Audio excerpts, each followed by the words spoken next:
24/7, 365 until I reach the heavens.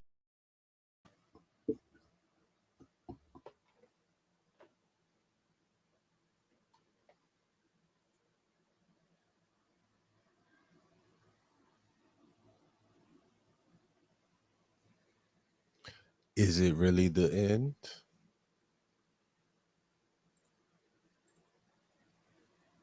Let's find out. Earlier today, Adam22 announced that No Jumper is going broke. They're selling their facility, downsizing the company, and I'm a No Jumper employee. So a lot of you guys was asking me, Flacco, we need your take on this. So I'm going to try to make sense out of all of this for you guys. So let's get straight into the video. So there's something that I've been hiding from you guys. No Jumper is going broke. How could we be going broke? Well, let's start here. We expanded too much during COVID at just about the exact moment that our revenue streams all took a hit. We hired a whole bunch of editors and other employees, and we bought a huge office building that cost us almost $4 million, thinking that the growth that we were experiencing during the pandemic was going to continue. And unfortunately, that did not happen. This is the price of doing business. You're going to take risk and gamble, and some gambles don't work out. But when you look back, the gamble wasn't a dumb gamble. It was a gamble that actually made sense. No Jumper was doing something that no other hip-hop adjacent channels were doing. Every show on the network was doing like 300 to 200,000 views. Literally every show. This is at the end of the day. These are a cast of dudes that are no longer here, but yo, you see their views. And it didn't just stop at the end of the day. If you take a look at the No Jumper show, the No Jumper show was also doing 300,000, 200,000 views. So when you get to a point where you have multiple shows, even your third ranked show, which was Disconnected with House Phone, Blasey, Yuri, that was doing over 200,000 views as well. During those times, shows that got canceled were shows that did under the 100,000. So you could see where the expectation was and how great them times were.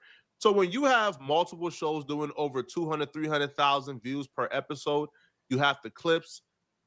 It makes sense why you would probably get a $5 million facility. It makes sense why you would probably want to expand as fast as No Jumper expand. Just like it'll also make sense that the views went down when the cast of 2 of the 3 most popular shows on the network, when they all left No Jumper at the same time due to personal conflict. We put in our resignation papers today.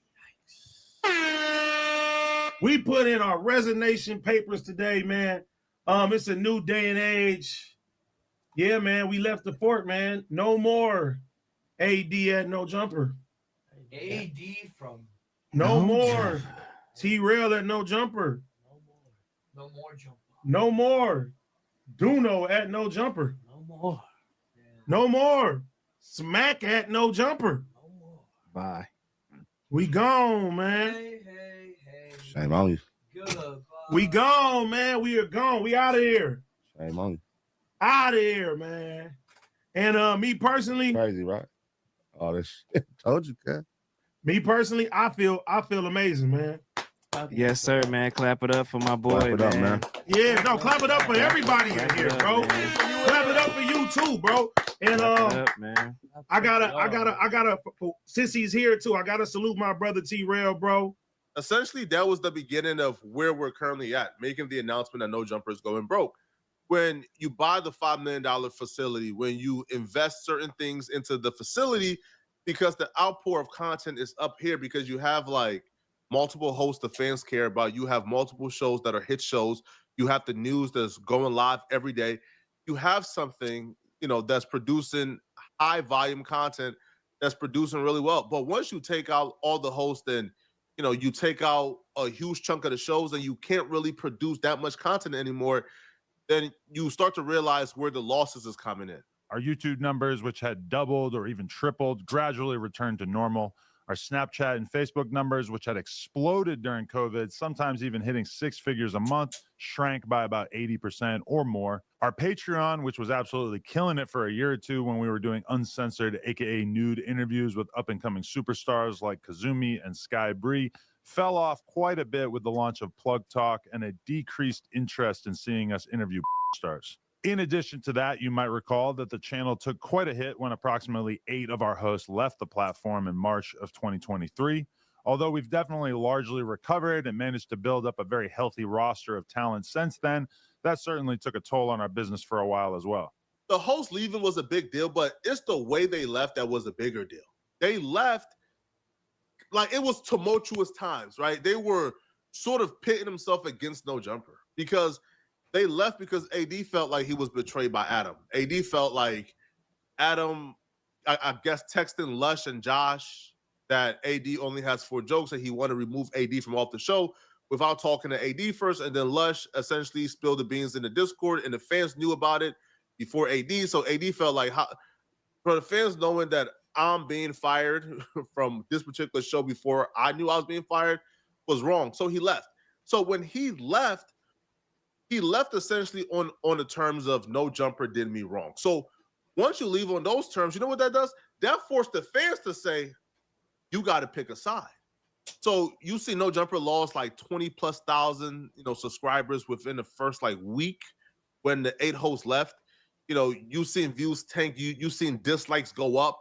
So when they leave, a lot of those fans who left the 20,000, those were very active watchers and subscribers. So once they leave, yes, some may come back, but some may never resubscribe. So you have to take that loss. And I feel like the host leaving it is one thing, but how they left was the bigger story. And me and Adam, we done bumped heads a million times. Right. But every time I'm saying, hey, bro, you my brother. Mm-hmm. I'm looking at it like a brother. Right. You my brother. If you wrong, I'm going to tell you wrong. If I'm wrong, tell me I'm wrong. Mm-hmm. It's a revolving door. It's not one-sided. And a lot of times, like, I know for me personally, I know it just felt one-sided. It's like, yeah, you could tell us when we wrong, but when you wrong, it's like, oh, I ain't got to say, no, it's not. I'm not. I'm like, bro, it don't work like that. Depending on who you ask, though, there's different perspective. Adam would say that, the views were already heading back down to normal. So them leaving just at some point accelerated that. But No Jumper was never able to really go back to, the pandemic viewership. They went back to normal numbers. And there was always waves. Like I remember about like 10 months ago, Adam laid off a bunch of people. He ended the No Jumper News and essentially, got rid of about like 10 hosts who were doing the No Jumper News recurring and getting paid. Anyway, Snapchat exclusive. I'm making some very big changes in terms of No Jumper.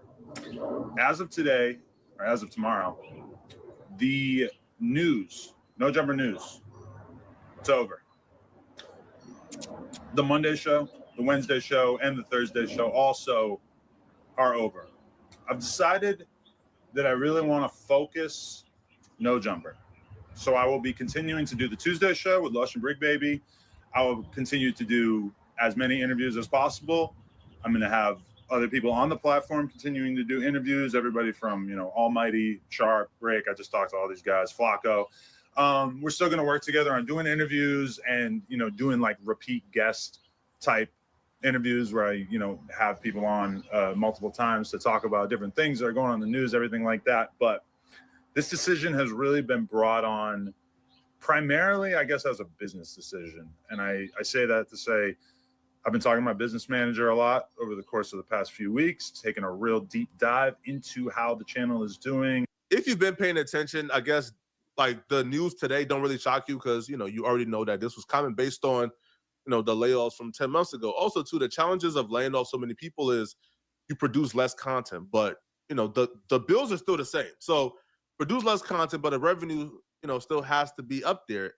And, the cheat code to producing more revenue is more content, but to produce more content, you need to hire more hosts. Well, you have to pay those hosts. So essentially, you have to find a balance to where you hire the right amount of hosts that can produce, enough views with the content they're putting out to bring in the revenue needed, right? And so far, it looks like Adam hasn't found that particular balance within itself, which is why the downsizing is currently going on.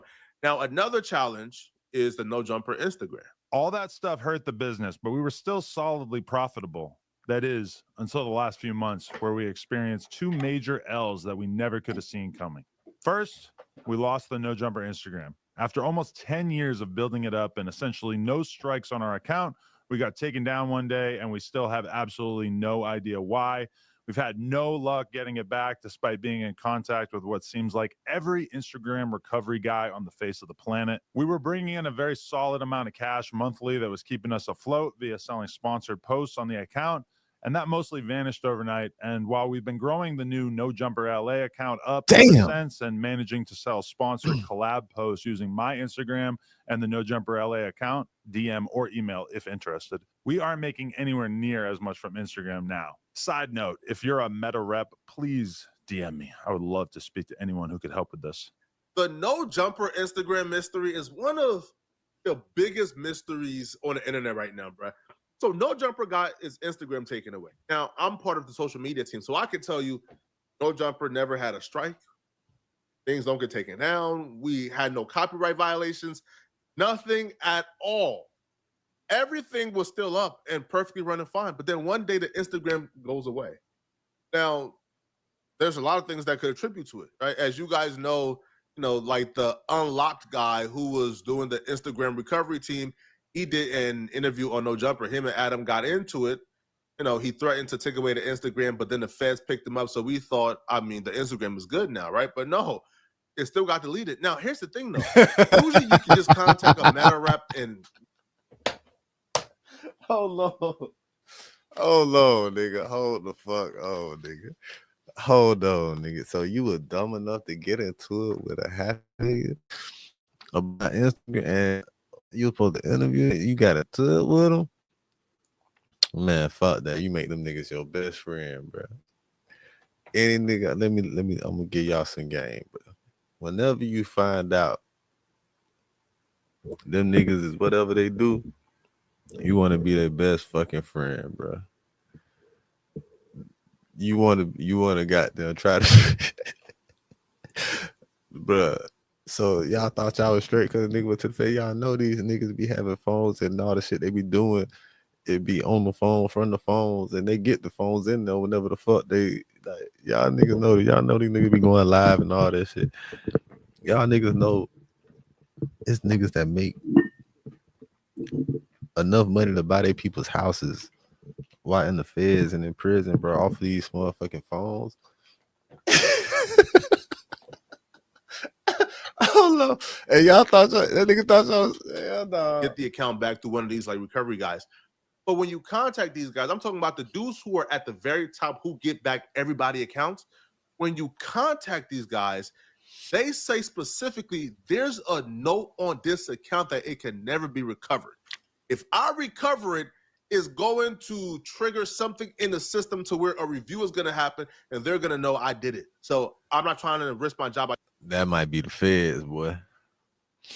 That might be the feds. The feds don't want that bitch over, but that don't even make sense because the feds use that shit.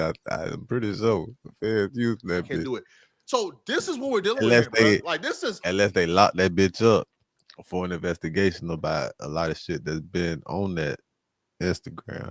That could like, be yo, it. this is insane. This is insane, bro. Somebody at the very top of Instagram went out of their way to say, hey, bro, there's a literal note on the account. This can never be recovered. This is permanently banned for life. We're trying to figure out who and what. Mark. Looks like No Jumper got some powerful enemies, bro. But that Instagram money was different. No Jumper is charging like $1,500 per post, bro. And you send about 4 promo posts a day on No Jumper. So that money was different. You take away that money, bro, to a company, it's kind of crazy. And second, in addition to that, we have been hit with a bullshit lawsuit from a former employee. Now, essentially everything in this lawsuit is completely fictional, and every lawyer that I've spoken to about it has described this as basically an extortion attempt, but it still cost us a ton of money already, and it's expected to cost us many hundreds of thousands of dollars to see this through to completion. It's insane to me that a person that we did so much for can just invent some grievances out of thin air and cost us this much money as a result. This person has literally lost every single friend that he used to have when he worked at No Jumper. His streaming career has completely tanked, and he even got kicked off the podcast that he left No Jumper to start. But somehow that's our reality, and we have to fight this rather than just give in to this piece of shit. The employee who sued No Jumper was this guy called Yuri. Now, this is like the betrayal of the century. This is like E2 Brute. Like this is some scandalous stuff. So Yuri was essentially Adam's protege, right? Somebody who Adam molded into a content creator who started off as somebody who was just hanging around the office, eventually got a job as an editor, and he sort of worked his way up and used No Jumper as kind of like a trampoline to get into his own thing. So Yuri left No Jumper initially. He left No Jumper because he did like a 30-day live stream, like a subathon, and he made like $20,000 to $30,000. So he thought he wanted to put more attention into his streams, right? He wanted to put more into his streams. So he left No Jumper for that reason. But then after he left No Jumper, I guess things didn't work out. So he decided he wanted to sue No Jumper. Now, him and his girlfriend both worked at No Jumper around the same time, but he left before her. But eventually she got fired, you know, because, again, the layoffs, too many employees. Once they both got fired now, you know, they decided they wanted to sue No Jumper for whatever reason. Yuri would claim that he quit No Jumper because he could no longer tolerate the harassment, discrimination, and retaliation. It feels like a money grab, and honestly, why I can't respect it. Again, he's not suing me. Right? I'm not in that lawsuit because I avoided everybody, bro. Yo, when him and his girlfriend was working there, bro, if I'm in the room with other people and she's there and they left, I'm leaving the room too. I'm not staying in no room alone with a woman in this industry, bro. Not happening. I'm protecting myself. Feel me? But it's not just her, because she's always been kind. It was with all women. So I protected myself. So I'm not in this lawsuit, right? I'll make sure to have very limited interaction with most people, right? So I'm not here. But this to me is a money grab. They probably won't win anything, you know, but having to spend money on lawyers and drag this out Stupid. is not something you really want to do in this climate, right? Especially when the business is not the most profitable at the moment. But, you know, No Jumper has also, you know, admitted they also have had to deal with other lawsuits in the past. You know, when they did indeed have the Instagram, you know, and they will repost certain things, ambulance chasers will claim that this was their content. They want to sue No Jumper for reposting it. Damn. It was just a whole mess, all right? Damn. But right now, I You don't gotta feel go like through No all Jumper is that? currently in a bad space. I feel like That's why I'm downsizing doing the office reactions. will definitely help. Downsizing the cast, right? Keeping, you know, a core group, producing the content. You feel me? And yeah, I've seen a lot of people talk about, oh my God, the hosts are gonna have to file for unemployment. Listen here, bro. Ain't no All right? unemployment. Listen here, bro. Okay. I don't feel like any No Jumper host, all right? Bro, most of the hosts who are currently on No Jumper, like they have a lot going on outside of No Jumper. Like, these aren't people who, you know, they pay their rent off of No Jumper checks. You feel me, right? Like, no, right? Like, these people have their own thing going on, their own businesses, their own everything. So for those people, they not really relying on No Jumper checks to pay their bills, right? So I don't feel like this will really affect any of the employees y'all know, right? Like myself, Suspect, Lush, like this ain't really, you know, affecting us at all, to be honest, bro. Like, right? Like, feel me? Right, bro? I would do, listen, bro. I would do No Jumper for free if I was, you feel me, right? Like, I would do it for free, right? Like, bro, like that's how much value I see in No Jumper, right, bro? I moved to LA to do No Jumper for free, right? I literally moved here to do No Jumper for free. And then I was offered a contract when I was at my lowest, and No Jumper gave me something that was really great. And I grew with the company, and now I'm currently in a position where I employ other people myself. So yeah, man, you know, this really don't really change anything. We'll still be there. I'll still be there. You feel me? Rather it's I'm being paid $500K a year or I'm being paid $0 a year. You feel me? I'm here. You feel me? You know, those are my guys I'm rocking out, man. But y'all let me know in the comment section, what do you guys think about this, all right? How do you guys think No Jumper got here, okay? And are you guys buying the reasons why? Let me know, okay? And if you're still watching, man, click on this video here somewhere on my screen to find out why Ryan Clark panicked after Andrew Schultz confronted him for saying this mid-podcast. I'm going to see you guys in this video somewhere on my screen. I'm out of here, folks. Peace.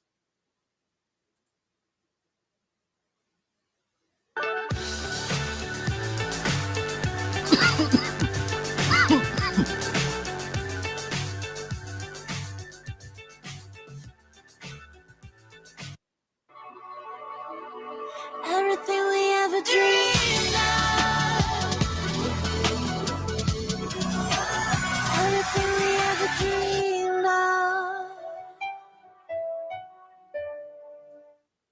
How different do you start moving once you realize there might be a hit on you?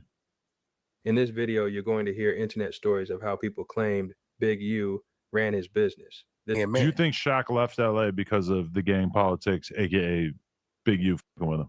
No. Shaq was already gone. Time Okay. Big U come on, Shaq was already on fucking Star Island. When the little homies see Nip pull up, do you think they gonna stay here and talk to the big homies, Big U Nip? They gonna make an about face and say, y'all, there go Nip. It's called check-in. Now, he ain't come to check in. He just came to get some of this love, you heard? If you ain't got none of this love, I don't know how it's going to go for you, heard? But all we doing is spreading love on this side, you heard? This is alleged, and as you know, anyone can say anything on the internet. But I'm curious to hear what you believe is true and what's a lie. Before we get into it and break down the allegations and even hear an exclusive firsthand account where someone claims Big U put a hit on them. You know, some things just got to be said. Look, you don't got a clue for what you want to do. I'm busy getting rich. You think that I'm going to stop for you? The song you just heard was rumored to be a diss track Nipsey made for Big U. That song would trigger a series of tragic events. But first, let's see why Nipsey decided to make this song, broken down by Hood War Stories. Animosity between Nipsey and Big U started when Nipsey wanted to cut ties with Big U's label. Nipsey was allegedly locked into a shady deal where he felt he was being extorted by Big U. But according to Big U, his version of the origin of conflict began when Big U left the music industry. Nipsey had Big U's recording equipment and Big U wanted it back. Big U was able to recover the equipment and moved it to his shop on 43rd and Crenshaw, thus making it accessible to other artists, including Nip if he still wanted to use it. Apparently, Nipsey took exception to Big U taking the equipment. They weren't seen eye to eye. And then Nipsey comes out with the song You Don't Have a Clue from his 2010 mixtape The Marathon, which is widely believed to be a diss song aimed directly at Big U, specifically in the first 4 lines of the song. This is the diss song Nipsey made. That was rumored to be about Big U. It was also said to be the reason Big U ordered a DP on Nipsey, which would trigger a series of events. We'll get into that after this clip. You know, some things just got to be said. Look, you don't got a clue for what you want to do. I'm busy getting rich. You think that I'm gonna stop for you? I built this on my own and everybody know it's true. Still niggas act like they supposed to have control of what I do. But look, they don't got a clue of what I've been through. A nigga ain't had no trust funds or eat off no silver spoons. Nigga ain't had no peace inside my house until I moved. And I the damn sure can't recall having no exit route. And you been really, I don't got a clue of what you even do. So what good is a dream if you can't make your shit come true? What good is a team when everyone depends on you? Hope opportunity don't knock with opportunists in your room, cause then what you What good is a team if everyone depends on you?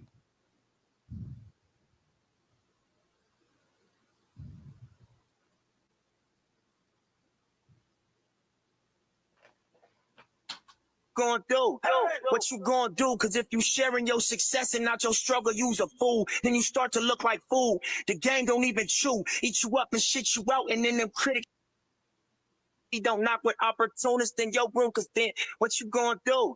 What you gonna do? Cause if you sharing your success and not your struggle, you's a fool. Then you start to look like fool. The game don't even chew. Eat you up and shit you out, and then them critics say you through. But look, they don't got a clue what you was trying to do.